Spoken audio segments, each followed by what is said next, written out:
¿Cuáles son las 5 diferencias principales entre la nueva era y un curso de milagros?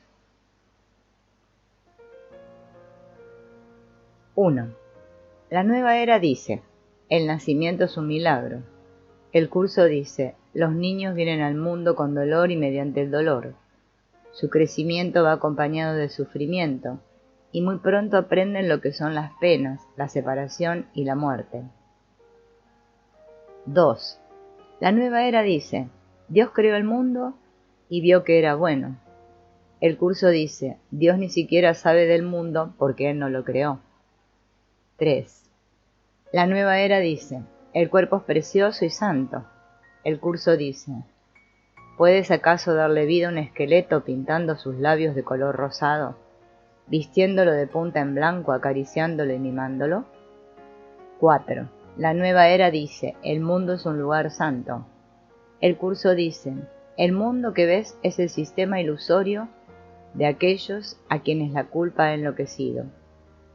5. La nueva era dice, piensa pensamientos positivos y haz del ego tu amigo.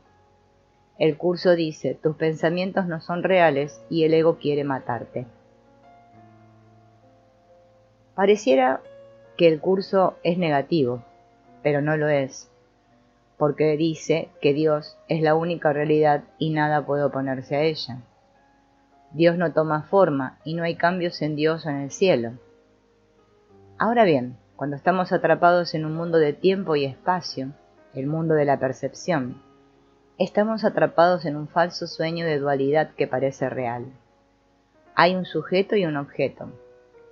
Este mundo fue fabricado por el miedo, no por el amor, porque es una proyección del pensamiento de separación que hicimos real en la mente antes de que fuera proyectado al exterior y fabricáramos un mundo de tiempo y espacio.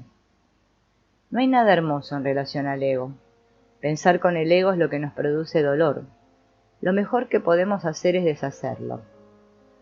La buena noticia es que podemos cambiar el propósito al que sirve este mundo usando el propósito del perdón del espíritu, que nos despierta del sueño de la separación y nos devuelve a nuestro verdadero hogar. Hogar que nunca abandonamos. Esto es lo que nos hace verdaderamente felices. El curso habla de la expiación y nos dice que esta significa reconocer que la separación de Dios nunca ocurrió. Y así nos anima, diciéndonos que cada uno necesitamos admitir esto para nosotros mismos y que este proceso requiere tiempo. No hace falta acelerar la evolución. Tenemos que dejar que se despliegue con gracia. De igual forma, puesto que solo hay una mente, al pensar que eres parte de ella, la consecuencia es que solo hay un soñador o proyector del sueño, y eres tú, porque ahí fuera no hay nadie más.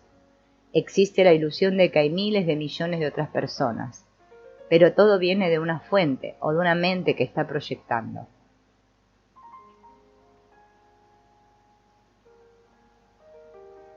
Es decir, que estoy soñando el sueño y puedo responsabilizarme de mi interpretación. No soy yo, la personalidad, quien está soñando el sueño, sino la mente ego más amplia.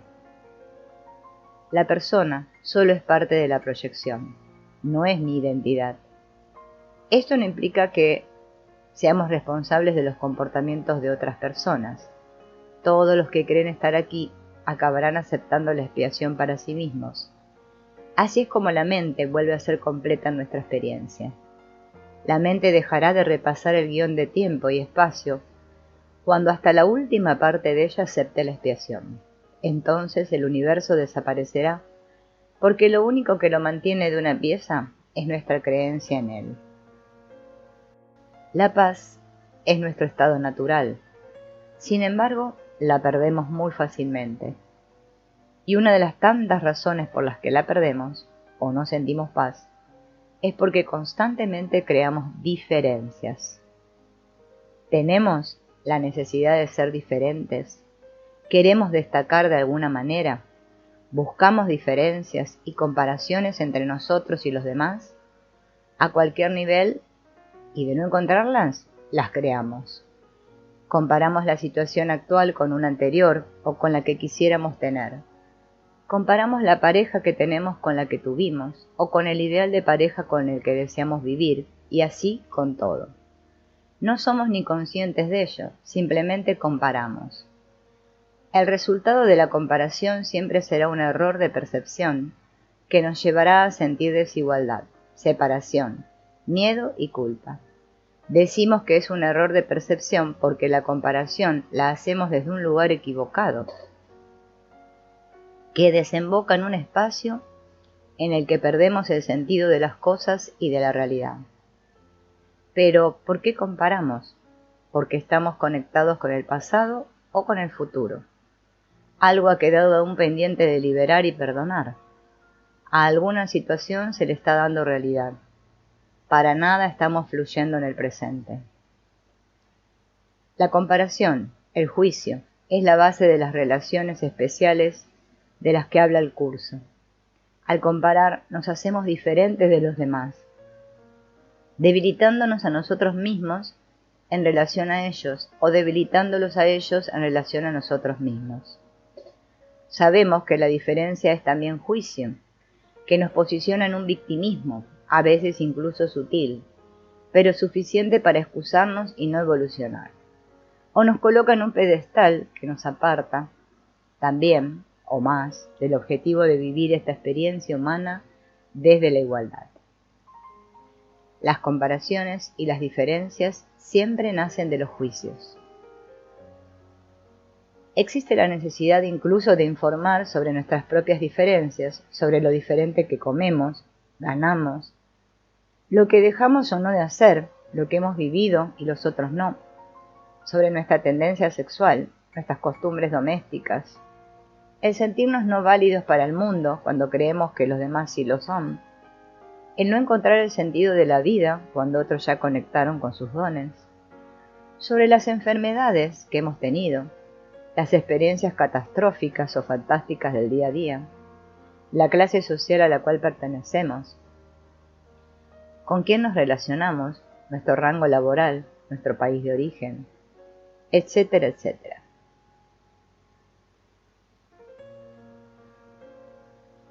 Evidentemente, no vamos a olvidarnos de una distracción y comparación importante.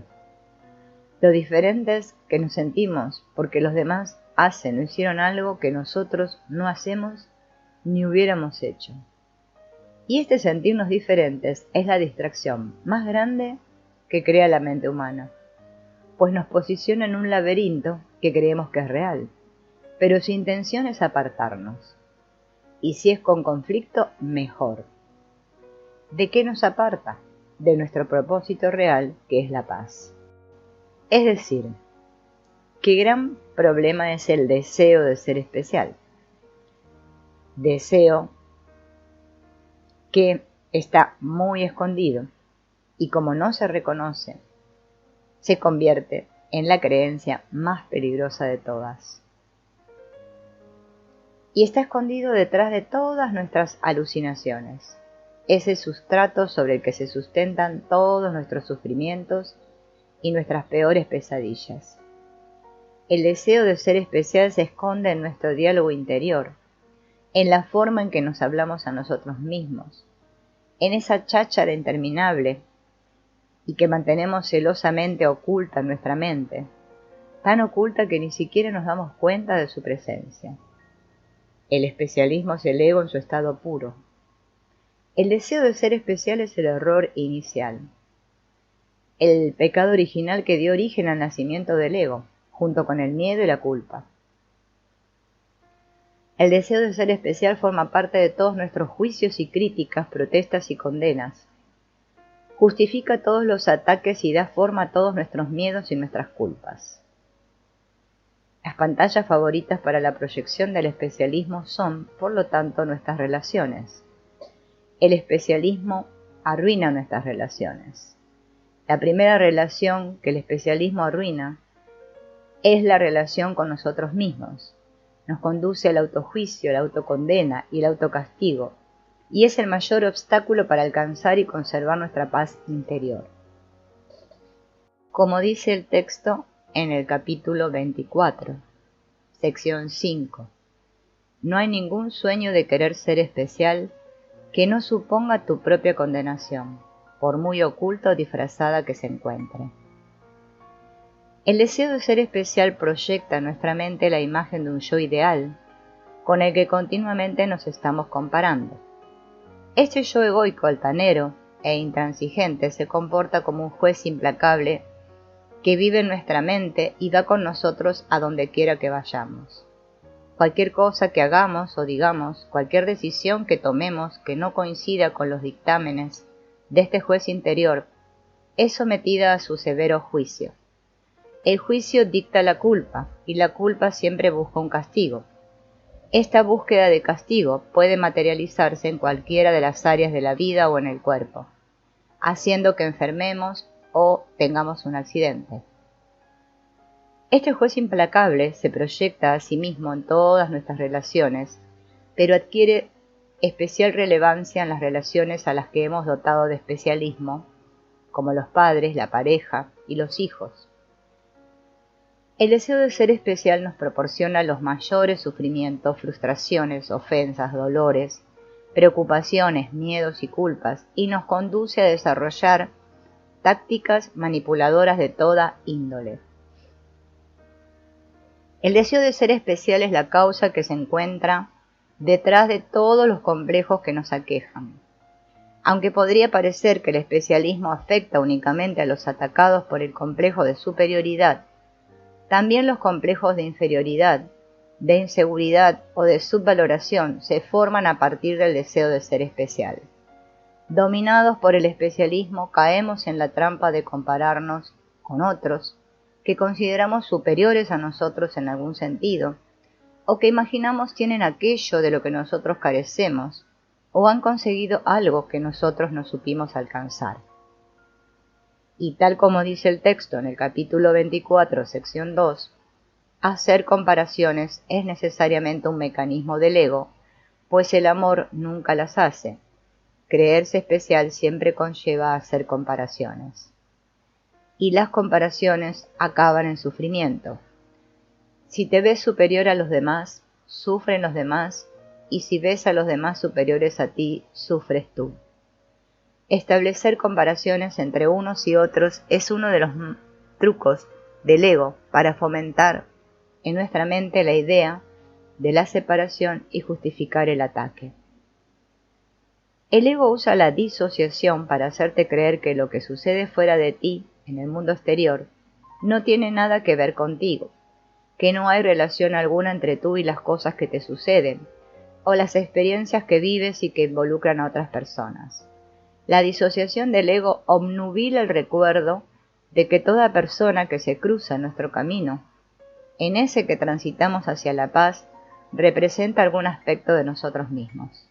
El otro, el que nos complace o el que nos hace sentir como apuñalados por la espalda, no es más que la proyección de una creencia, opinión o juicio que se ha originado en nuestra mente y se ha materializado en el exterior, personificando lo que necesitamos en ese momento para recordarnos que somos amor y paz. Si tu prioridad es la paz, tienes que recordar que tú y tu hermano son iguales. La mente egoica necesita del conflicto para subsistir y seguir teniendo el control de nuestras vidas, convenciéndonos de lo real que es lo que vivimos, con culpa y miedo. Como dice el curso en el capítulo 3, sección 4. El ego es el aspecto inquisitivo del ser, que surgió después de la separación, el cual fue fabricado en vez de creado. Es capaz de hacer preguntas, pero no de percibir respuestas significativas, ya que éstas entrañan conocimiento y no se pueden percibir. La mente está por consiguiente confusa porque solo la mentalidad uno está exenta de confusión. Una mente separada o dividida no puede sino estar confundida. El ego te presenta un mundo fragmentado, dividido y dual, tú y los otros, lo tuyo y lo mío, amigo o enemigo, vencedores y vencidos. Y basándose en esta premisa presenta escenarios en los que la lucha el enfrentamiento, el ataque y la venganza están justificados. El ego es el artífice de todas las guerras personales y mundiales que se están librando en nuestro mundo. El ego es solo uno, pero tiene la capacidad de adoptar muchas formas y de utilizar muchas máscaras. Sin embargo, se presente como se presente es siempre muy fácil de identificar. Cualquier estado, experiencia, situación o decisión que no aporte paz es porque el ego ha tomado el mando.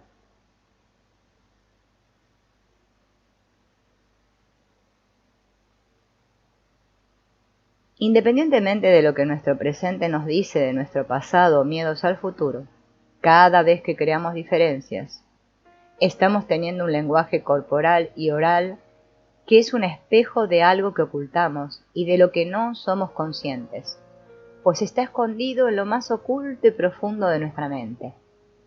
Lo oculto y a la vez temeroso, aunque nuestro día a día nos diga lo contrario, es el amor. Cuando hablamos ahora de amor, nos referimos a Dios, la creación, la fuente, el origen, la vida, la unidad. La palabra Dios no debe ser un motivo para creer una diferencia más, sabiendo que lleva una carga cultural y religiosa importante.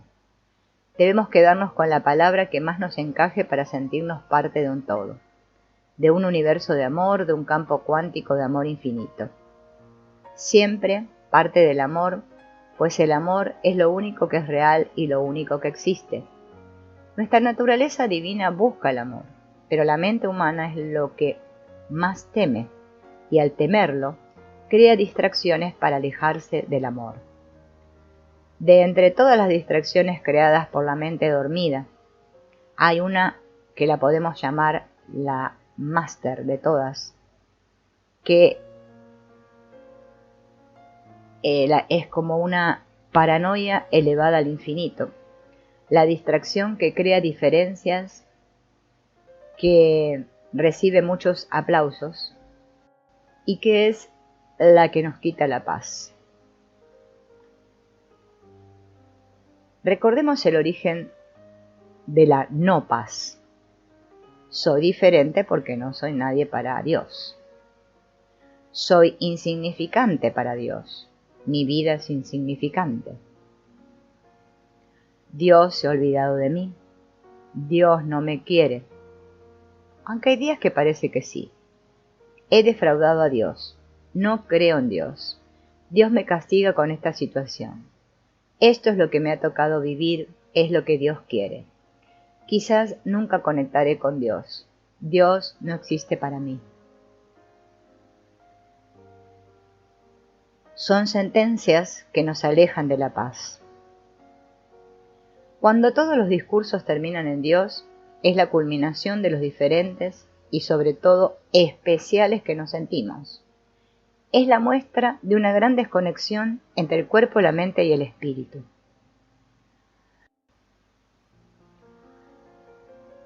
Claro, probablemente creemos que somos espirituales, que estamos conectados con Dios, pero si en nuestro presente seguimos viendo y viviendo desde la desigualdad y creando diferencias, esta es la prueba de que a nivel subconsciente sigue viviendo en nosotros el mayor miedo de todos: sentirnos, creernos separados y desconectados de Dios. Por eso el curso propone como única salida el verdadero perdón. Y tenemos que entender los trucos que despliega el ego para hacernos sentir que realmente hemos perdonado algo cuando no lo hemos hecho. Entonces hablaremos del perdón como lo que el curso llama perdón para destruir, que solo es una proyección y una comprensión errónea del verdadero significado del perdón. Algunas personas que practican el curso podrían decir: ¿qué importa lo que yo haga si el mundo solo es una ilusión? Esto es lo que el curso dice con respecto al cuerpo y a nuestra experiencia aquí. Es casi imposible negar su existencia en este mundo. Los que lo hacen se dedican a una forma de negación particularmente inútil. En este caso, el término inútil significa únicamente que no es necesario proteger a la mente negando lo no mental. Si uno niega este desafortunado aspecto del poder de la mente, está negando también el poder mismo.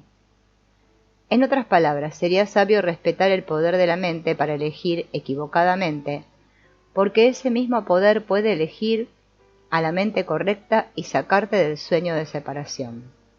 Además, puedes aprender tus lecciones de perdón y sentirte en paz incluso en medio del torbellino. Sacudirse de encima el mundo, porque no existe, es otro truco del ego para mantenernos enraizados en el sueño de separación. Mientras creamos que somos cuerpos viviendo en un mundo de tiempo y espacio, no nos hará mucho bien pretender que no existen. Tenemos que seguir cuidándonos y sintiendo compasión por nosotros mismos y por los demás. El ego todavía tiene que deshacerse. Decidir deshacer el ego mediante el perdón requiere darse cuenta de que el mundo no nos hace verdaderamente felices. Si lo miramos de cerca, no es un lugar feliz. Esto no significa que no puedas ser feliz aquí. Sí que puedes, solo significa que ya no desearás nada del mundo para obtener felicidad. El amor de Dios es lo único que te llenará, porque Dios es la llenura misma, un estado de alegría. Si se entiende adecuadamente, perdonar es reconocer que lo que pensaste que otro te había hecho en realidad no ocurrió. Este tipo de perdón solo se entiende en el nivel de la verdad o de la realidad absoluta. Cuando reconoces que el amor de Dios no desaparece, a pesar del comportamiento despiadado de otros, puedes recordar que es posible elegir el amor de Dios en cualquier circunstancia, en lugar de elegir la necesidad del ego de reforzar la culpa y el miedo en ti mismo y en ellos. Esto se debe a que la separación de Dios es una ilusión, lo cual significa que nunca hemos abandonado a Dios. Esta es la razón por la que todos somos inocentes, tanto las aparentes víctimas como los aparentes agresores. En este contexto, el verdadero perdón equivale a que pasamos por alto errores de otros, pues no hacemos real el error en el nivel de la mente. Por eso perdonar es curar. Veamos un ejemplo. Digamos que alguien te dice algo muy desagradable durante una conversación. Tú estabas en paz antes de que dijera eso y ahora ya no, porque esa persona te ha dicho eso. Con el verdadero perdón te darías cuenta de lo que la persona dice, pero no lo harías real en tu mente ni darías a esa persona el poder de arrebatarte la paz de Dios que está dentro de ti. Si reaccionas como si ella hubiese cambiado tu estado mental, le has entregado tu poder. En verdad, nadie tiene el poder de cambiar nuestras mentes a menos que nosotros se lo demos. En realidad, esas personas no están ahí porque forman parte de tu sueño. Si tú reaccionas a su error de proyección, estás cometiendo su mismo error y estás dando realidad al error. Por lo tanto, si estás en tu mente correcta y alguien te dice algo desagradable, no reaccionas con disgusto. Entiendes que esa persona está pidiendo amor o proyectando, y al darte cuenta de eso, eres libre. Conservas tu paz sabiendo que lo ocurrido no tiene nada que ver contigo, por eso perdonas a las personas por lo que no han hecho. En realidad, si lo ves con la mente correcta, no han hecho nada y tú no te tomas su proyección en serio. Si la tomamos en serio, solo significa que tenemos una creencia con respecto a nosotros mismos, que ya estaba allí antes, y esa persona ha actuado como un detonador para sacarlas a la superficie. En el mundo, nuestro comportamiento tiene consecuencias y sería sabio seguir sus leyes básicas mientras parezca que vives aquí. No obstante, puedes pasar por alto y perdonar el comportamiento al tiempo que eres normal y haces aquello que te sientas guiado a hacer en este nivel, con el objetivo de que cualquier cosa que ocurra sea para el mayor bien de todos los implicados. Tener la actitud de perdonar significa asumir plena responsabilidad por la interpretación de lo que estás viendo. Cada uno de nosotros somos responsables de cómo nos sentimos. Si no fuera así, ciertamente seríamos víctimas del mundo que vemos. No hay poder en eso, solo consigue que el mundo y sus problemas sean más reales en la mente del soñador. Así, La actitud general de quien practica el perdón es reconocer que esto es un sueño que estamos soñando. Perdonamos nuestras imágenes proyectadas y a nosotros mismos por soñarlas, y a continuación ofrecemos la situación al Espíritu Santo, confiando en que su fuerza y sabiduría se expanda a través de nosotros, pero también en que Él hará su parte, encargándose de este contexto más amplio que nosotros no podemos ver. El error que con frecuencia se comete con respecto al perdón procede del hecho de que el ego nos ha entrenado para que creamos que somos víctimas. En este estado mental acusamos a otros por arrebatarnos la paz de Dios. En otras palabras decimos: tú me hiciste esto, yo estaba en paz antes de que me dijeras esto, y ahora mírame, soy desdichado por tu culpa. Desde este estado mental no podemos perdonar verdaderamente a nadie porque ponemos la causa de nuestro sufrimiento fuera. Esto es lo que significa dar poder a lo externo. El verdadero perdón ve más allá de esto y reconoce que nadie puede arrebatarte la paz de Dios porque eres una mente capaz de tomar decisiones. Solo puedes estar realmente disgustado cuando te identificas con el cuerpo e incluso puedes llegar a destruirlo. El curso pregunta: ¿son entonces peligrosos los pensamientos? Para los cuerpos sí. Al recordar que en realidad no eres un cuerpo, puedes ejercer el poder de la mente para elegir cómo interpretar un aparente ataque. Recuerda, todo ataque es una petición de amor. Esta idea te salvará. Tú eliges cómo interpretar las situaciones y cómo te sientes con respecto a ellas. Nadie puede elegir por ti. Si alguien está pidiendo amor y esta petición puede expresarse de maneras muy despiadadas, debemos escuchar esa llamada, que en cierta medida está en todos nosotros.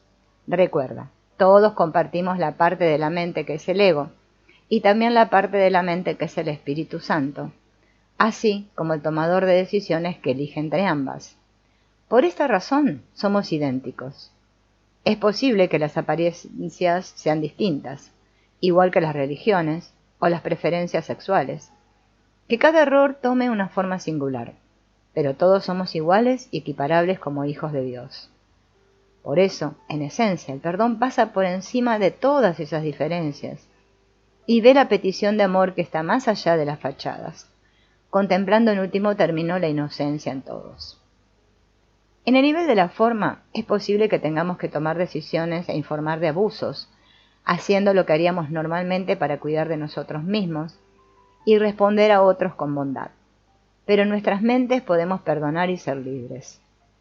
La razón por la cual el curso nos dice que no demos realidad a los errores ajenos es que el pensamiento errado que fabricó el mundo también es una ilusión. Elige amar y perdonar optando por ver la faz de Cristo en todos tus hermanos. ¿Podrías acordarte de Él y al mismo tiempo odiar lo que creó? En otras palabras, tal como veas a otro, así te ves a ti mismo.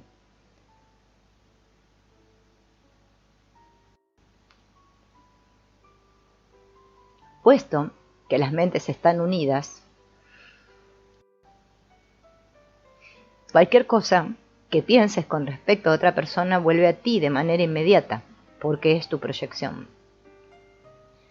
Si quieres conectar con tu verdadera naturaleza como espíritu, percibe solo amor e inocencia en los demás. De esta manera llegarás a conocerte a ti mismo. Esto no siempre es fácil y requiere mucha práctica, pero por más difícil que sea una situación, siempre puedes elegir mantenerte vigilante en tu camino y recordar la verdad de nuestra unidad. Cuando comprendes este tipo de perdón, te das cuenta de que todo perdón consiste en perdonarse a uno mismo. Esto se debe a que estamos perdonando nuestras propias proyecciones en otros, nuestras propias creencias en el pecado y en el odio. Vemos nuestra culpa afuera, en otras personas, algo que le gusta mucho al ego. Por eso, en último término, perdonar a otros también es una ilusión, porque estamos viendo nuestros propios asuntos, los que no nos gustan de nosotros mismos, en los demás. El curso nos dice que queremos verlos allí y no en nosotros. El perdón, practicado adecuadamente, es lo que nos lleva a tener un sueño feliz. Esto se debe a que el perdón conduce a la paz y nos va despertando del sueño de separación. Todavía hay algo más que entender sobre el perdón, y es lo siguiente. Este es el gran engaño del mundo, y tú, el que más se engaña a sí mismo. Siempre parece que el malo es otro, y como resultado de su pecado tú sales perjudicado. ¿Sería posible la liberación si esto fuera cierto? Pues en tal caso serías el esclavo de todos, ya que lo que cualquiera de ellos hiciera dictaría tu destino, tus sentimientos, tu desesperación o esperanza, tu desdicha o alegría. Esto nos indica que mientras dependamos del comportamiento de otros, o los responsabilicemos de nuestra desdicha o dolor, habremos perdido nuestra libertad. Cuando identificamos a otras personas como malas, las ponemos más allá del perdón, donde no hay esperanza. Con el verdadero perdón podemos liberar al otro y por tanto liberarnos a nosotros mismos.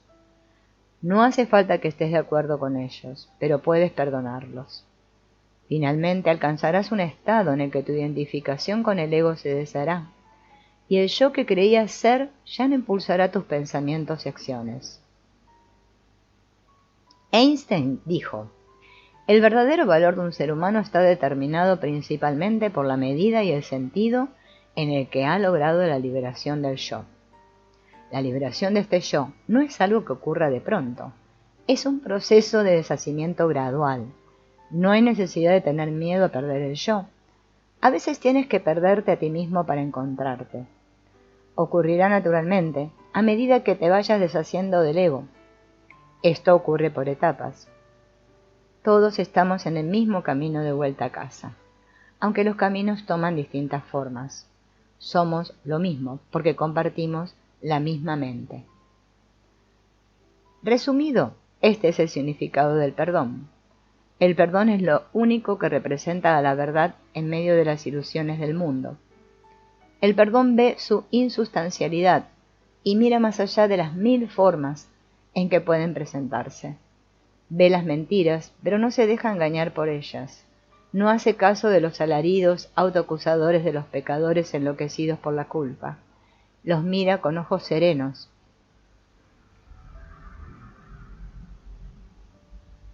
Y simplemente les dice: hermanos míos, lo que creéis no es verdad. El problema de la mayoría de las personas con el perdón es que todavía creen que lo que están perdonando es la verdad en lugar de ilusiones. Una vez que reconocemos que los autoconceptos que fabricamos son totalmente irreales, podemos perdonar de verdad a cualquiera o cualquier cosa. En el no dualismo puro, solo el amor es real.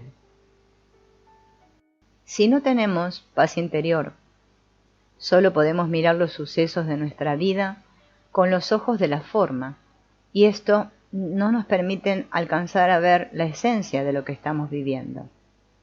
Habrá personas cuyo objetivo sea ser unos perfectos observadores de la forma. Agotarán al máximo esa forma de ver, de observar, de sentir, de conducirse.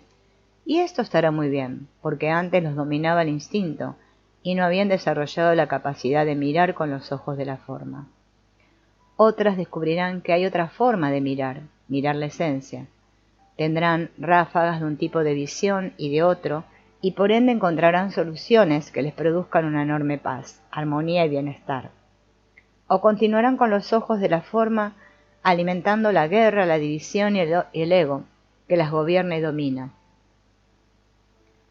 Por último, las hay quienes viven instaladas de forma permanente en los ojos de la esencia. Son pocas, pero las hay. Están permanentemente en paz, pues su mirada, su interés, radica en vivir su esencia y ver a los demás desde su esencia, la de cada uno, la que sea. Desde ahí todo es paz, armonía y bienestar. ¿Sabes por qué tu corazón sabe? Porque tu alma sabe que todo lo que de malo sucede a ti o a los otros sucede para todos.